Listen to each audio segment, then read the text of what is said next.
ચોથા ચેપ્ટર એમાં આગળ વધીએ તો પ્રક્ષિપ્ત ગતિ એની ચર્ચા ચાલે છે। બે પ્રશ્ન કમ્પ્લીટ કર્યા।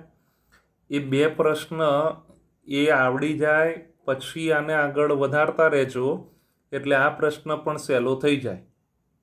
થોડુંક સાદું રૂપ જ આપવાનું એટલે આ પ્રશ્ન પણ તમને આવડી જાય। અને પછી આની પછી છેલ્લો પ્રશ્ન પ્રક્ષિપ્ત પદાર્થનો અને પ્રક્ષિપ્ત ગતિ માટેનો એટલે આ પ્રક્ષિપ્ત ગતિ ટોપિક કમ્પ્લીટ થઈ જાય। તો વાત હવે કરીએ 34મા પ્રશ્નની। પ્રક્ષિપ્ત પદાર્થને મહત્તમ ઊંચાઈ પ્રાપ્ત કરવા માટે લાગતો સમય, ઉડ્ડયનનો કુલ સમય અને મહત્તમ ઊંચાઈના સૂત્ર મેળવો। તો મહત્તમ ઊંચાઈ પ્રાપ્ત કરવા માટે લાગતો સમય એટલે time taken to reach two maximum height એટલે મહત્તમ ઊંચાઈ। જો તમે આમ સમજી શકો કે આ પ્રક્ષિપ્ત ગતિ કરતો આ પદાર્થ આ પ્રમાણે છેવટે આમ આવે, બરાબર? તો વધુમાં વધુ અહીંયા સુધી જાય એટલે આ જે થયું ને એ મહત્તમ ઊંચાઈ। તો એને પ્રક્ષિપ્ત પદાર્થે અહીંથી અહીંયા સુધી પહોંચવા માટે જે લાગતો સમય છે ને એ ટીએમ તરીકે પડી ખબર, મેક્સિમમ હાઇટ માટે લાગતો સમય। એટલે અહીંયા કહીએ કે ધારો કે પદાર્થને મહત્તમ ઊંચાઈએ પહોંચવા માટે લાગતો સમય ટીએમ છે, ક્લિયર? તો મહત્તમ ઊંચાઈએ પહોંચે એટલે વેગનો વાય દિશામાંનો ઘટક વીવાય બરાબર 0 થાય। અહીંથી પદાર્થને આમ અહીંથી આમ ફેંકીએ એટલે વધારેમાં વધારે ઉપર જાય અને છેવટે અહીંયા પહોંચે એટલે ત્યારે એનો વાય ઘટક, વેગનો વાય ઘટક કેવો રહેવાનો? 0 રહેવાનો, બરાબર? વાય દિશામાંનો વેગ એ 0 રહેવાનો। એટલે સમીકરણ આપણી પાસે આકૃતિની ખબર પડી ગઈ ને? બસ આપણે આટલું એ શોધવાનું થાય। તો v બરાબર v0 પ્લસ એટી, અહીંયા વાય ઘટકની વાત કરીએ એટલે વી બરાબર v0y પ્લસ ay ટી। સમજ પડી?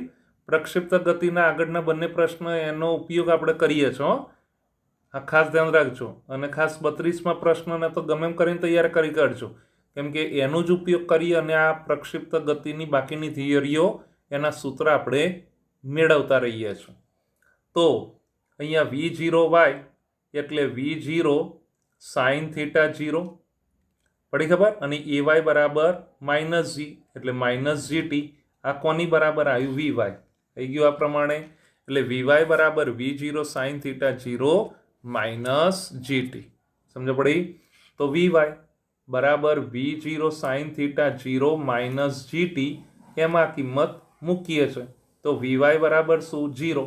તો બરાબર v0 સાઇન થીટા 0 માઇનસ જી। હવે અહીંયા વીવાય 0 બન્યું ને એટલે અહીંયા સમય કયો આવે? ટીએમ આવે, બરાબર? એટલે આ સમય ટી એ કયો બની ગયો? ટીએમ બની ગયો। આ ખાસ ધ્યાન રાખજો, વીવાય બરાબર જ્યારે 0 થાય છે ત્યારે ટી એ શું બની ગયો? ટીએમ। બસ આમાંથી ટીએમ ને આપણે શોધવાનો। તો પહેલા તો આ જે ટીએમ જીટીએમ છે એને ડાબી બાજુ લઈ જઈએ એટલે માઇનસનું પ્લસ થઈ જાય એટલે જીટીએમ દેખાય છે ને?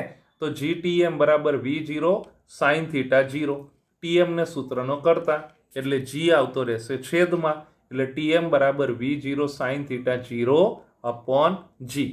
આ પહેલું આપણને સમીકરણ મહત્તમ ઊંચાઈ એના માટે લાગતા સમયનું મળ્યું, જેને ટીએમ તરીકે ગણીએ છીએ। આ ખાસ ધ્યાન રાખજો।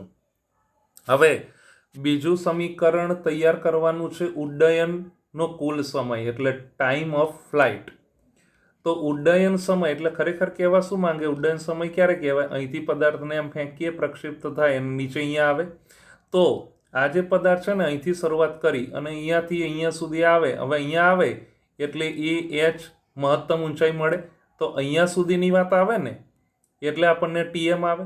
પછી એ જ પદાર્થ એ આગળ જાય છેવટે અહીંયા નીચે પડવાનો ને, બરાબર? તો આ કુલ સમય થયો એવું કહેવાય, ક્લિયર ને? આ અહીંયાથી અહીંયા સુધી તો એને આપણે ટીએફ તરીકે ગણાય છે। હવામાં અહીંથી શરૂઆત કરી અને છેવટે અહીંયા નીચે પડ્યો એટલે ટીએફ તરીકે આપણને મળે। તો ઉડ્ડયન સમય ટીએફ છે। તો સમીકરણ y બરાબર v0 sine theta 0t -1/2 GT². હવે તમને આ સૂત્ર યાદ આવી જવું જોઈએ. પ્રક્ષિપ્ત ગતિની શરૂઆત કરીને ત્યારે આ સૂત્રની માહિતી આપણે મેળવેલી છે. તો બસ આમાં y બરાબર શું? તો 0. અને y બરાબર 0 થાય કેમ કે y દિશામાં તો એણે પછી છેલ્લે તો સ્થાનાંતર કર્યું જ નહીં. આપણને એમ થાય કે y દિશામાં સ્થાનાંતર, પણ છેવટે તો એણે સ્થાનાંતર ક્યાં કર્યું છે? x દિશામાં જ કર્યું ને. બરાબર, દેખાય ખરું y દિશામાં જાય છે, પણ છેવટે આપણે અહીંયા સ્થાનાંતર માપીએ તો y દિશામાં તો 0 જ મળવાનું. ખાલી x દિશામાં જ અહીંયા આપણને મળવાનું ને x દિશામાં જ મળે છે. ખ્યાલ આવ્યો? એટલે y બરાબર 0 થાય અને ત્યારે t બરાબર શું મળી ગયું? tf. તો બસ આ જે સમીકરણ છે એમાં આપણે કિંમત મૂકીએ છીએ. ખ્યાલ આવી ગયો? તો અહીંયા y બરાબર આ છે ને v0 sin θ 0t -1/2 GT². એમાં કિંમત મૂકીએ એટલે y બરાબર 0 મૂક્યું. આ v0 sin θ 0, આ 0 થયું ને એટલે t કયો બની ગયો? tf બન્યો. તો tf -1/2 GTF². આ 0 અને આ v0 sin θ 0 tf પડી ખબર? અને આ -1/2 GTF². હવે આ જે પદ છે ને એને હું આગળ સમજાવું છું. આમાંથી tf, આ જુઓ, આમાંથી tf એને કોમન લઈએ તો આ tf કોમન. રેડી? તો આને ધ્યાનમાં રાખીને અહીંયા શું આવે? v0 sin θ 0 -1/2 GTF. એક tf કોમન નીકળ્યું એટલે બીજો એક tf રહે ને. સમજો પડી? ક્લિયર આટલું? હવે આ જે tf છે ને એ આમ છેદમાં લઈ જઈએ એટલે 0/tf એટલે 0 થાય. ટૂંકમાં 0 એમ ખાઈ જાય એટલે અહીંયા શું રહેવાનું? 0 બરાબર પછી આ આખું પદ રહેવાનું ને, આખું પદ રહેવાનું એટલે એ તો આ રીતે જોઈ લો. તો v0 sin θ 0 -1/2 GTF. સમજ પડી? આ ખાસ ધ્યાન રાખી લેજો. ક્લિયર? અથવા આ રીતે પણ બોલાય કે tf વડે ભાગીએ છે. એવું ન કરવું હોય તો હમણાં મેં જે કર્યું ને એ પ્રમાણે ખરેખર કહી શકાય. તો આમાંથી હવે tf ને સૂત્રનો કર્તા બનાવવાનો છે. તો tf ને સૂત્રનો કર્તા બનાવીએ એ પહેલા બરાબર હું આને હજી સમજાવી દઉં કે 0 બરાબર આ v0 sin θ 0 -1/2 GTF છે. આને હું ડાબી બાજુ લઈ જાઉં એટલે માઇનસ એ પ્લસ થઈ જાય એટલે 1/2 GTF બરાબર શું રહેવાનું? v0 sin θ 0. સમજ પડી? ક્લિયર આટલું? હવે જુઓ આ 2 એને અહીંયા લઈ જઈએ ને અને આ g એને છેદમાં લઈ જઈએ એટલે tf એ સૂત્રનો કર્તા બની જાય એટલે tf બરાબર 2v0 sin θ 0/g. ક્લિયર? આ ઉડ્ડયન સમય આવ્યો. જે ઉપરનું જે પહેલું સમીકરણ છે ને આ જોઈ લો સમીકરણ 1 એના કરતાં ડબલ આવે અને ડબલ જ થાય. કેમ? તો તમે આમ સમજી શકો કે પદાર્થને અહીંથી આમ ફેંકીએ છે તો અહીંથી અહીંયા સુધી પહોંચવામાં જે સમય લે એટલો ને એટલો સમય લે. અહીંયાથી અહીંયા સુધી પહોંચવામાં tm તો બીજો એટલો ને એટલો સમય લે એટલે ડબલ થઈ જાય ને. એટલે tf એ હકીકતમાં શું આવે? 2tm તરીકે મળે. તો જોઈ લો એટલે ગમે ત્યારે દાખલા ગણીશું ને એટલે આ રીતે જ યાદ રાખી લેજો. tm ને આપણે tm એને 2 વડે ગુણી કાઢીએ એટલે tf આવી જાય. તો બેમાંથી એક સૂત્ર યાદ રાખો તોય ચાલી જાય ને. બરાબર? પણ ઉલટા સુલટી ના થવું જોઈએ, આ ધ્યાન આપી લેજો. એટલે tf બરાબર અહીંયા શું મળી ગયું? 2v0 sin θ 0/g. હવે ત્રીજો ભાગ મહત્તમ ઊંચાઈ. એટલે અહીંથી પદાર્થને આમ ફેંકીએ છે એટલે અહીંયાથી મહત્તમ ઊંચાઈ આવી એટલે h કહેવાય. એને આપણે કેપિટલ h તરીકે ગણીએ. ક્લિયર? આપણે અહીંયા આની વાત કરવાની. ઊંચાઈ એટલે અંતર જ થયું કહેવાય ને એટલે અંતરને ધ્યાનમાં રાખીને આપણે જવાનું. તો પ્રક્ષિપ્ત પદાર્થે ઉધ્વ દિશામાં કાપેલા અંતર માટેનું સમીકરણ y બરાબર આ સૂત્ર એ તમને ખબર જ છે, ખબર જ હોવી જોઈએ. y બરાબર v0 sin θ 0t -1/2 GT². તો મહત્તમ ઊંચાઈ હોય તો ત્યારે લાગતો સમય બે સમયની આપણે વિચારી શકાય ને. tm વિચારાય ને tf વિચારાય. tf તો અહીંયાથી અહીંયા સુધી આવે ત્યારની વાત. તો અહીંયા મહત્તમ ઊંચાઈ માટે લાગતો સમય એટલે તો TM આવે. એટલે મહત્તમ ઊંચાઈની જ્યારે વાત કરીએ છીએ ત્યારે T એ શું મળે? TM મળે. પડી ખબર? એટલે y બરાબર જ્યારે h થાય ત્યારે t બરાબર TM થાય. તો આમાં કિંમત મૂકીએ એટલે y બરાબર h.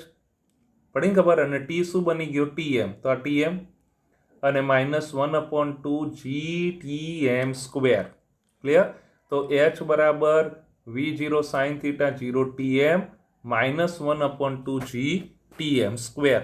હવે TM એની ખાલી કિંમત મૂકીએ. ઉપરનું જે સમીકરણ 1 જોઈ લો, દેખાઈ ગયું તમને? એ TM બરાબર શું છે? તો v0 sin θ 0/g. યાદ રહ્યું ને? એ સૂત્ર એની આ કિંમત આપણે મૂકી દેવાની. ટૂંકમાં TM ને બદલે એ આપણે મૂકી દેવાનું. તો આ TM છે એની બરાબર તો શું મૂકી શકાય? v0 sin θ 0/g -1/2g અને TM એટલે v0 sin θ 0/g પણ એનો પાછો સ્ક્વેર એટલે સ્ક્વેર. ક્લિયર ને? આ ક્યાંથી મુકાયું? TM બરાબર v0 sin θ 0/g. સમીકરણ 1માં હતું એ જ. હવે થોડુંક સાદું રૂપ આપીએ એટલે આ v0 એટલે v0 square sin θ 0 into sin θ 0 એટલે sin સ્ક્વેર θ 0/g માઇનસ જોઈ લો અહીંયા 1/2 એમનું એમ. હવે આ શું થશે ખરેખર? 1/2g v0 square sin square θ 0/g થાય ને? જોઈ લો. અને એનોય પાછો સ્ક્વેર એટલે આમાંથી એક g એ કેન્સલ થઈ ગયા એટલે અહીંયા 1/2 એટલે 2g થઈ ગયા ને? 2g અને અંશમાં શું રહે? v0 square sin square θ 0. તો h બરાબર હવે અહીંયા તમે જુઓ તો v0 square sin square θ 0/g v0 square sin square θ 0/g એ બંનેમાં છે એટલે કોમન લઈએ તો પહેલા પદમાં શું રહેશે? 1 અને બીજા પદમાં શું રહેશે? 1/2. તો 1 માંથી અડધું જાય એટલે અડધું, અથવા લસા લો તો 2 લસા આવે એટલે 2 - 1 એટલે 1. તો 1/2 રહે ને? પણ આપણે આવી રીતે બોલીશું એટલે સહેલું પડે. 1 માંથી અડધું જાય એટલે અડધું.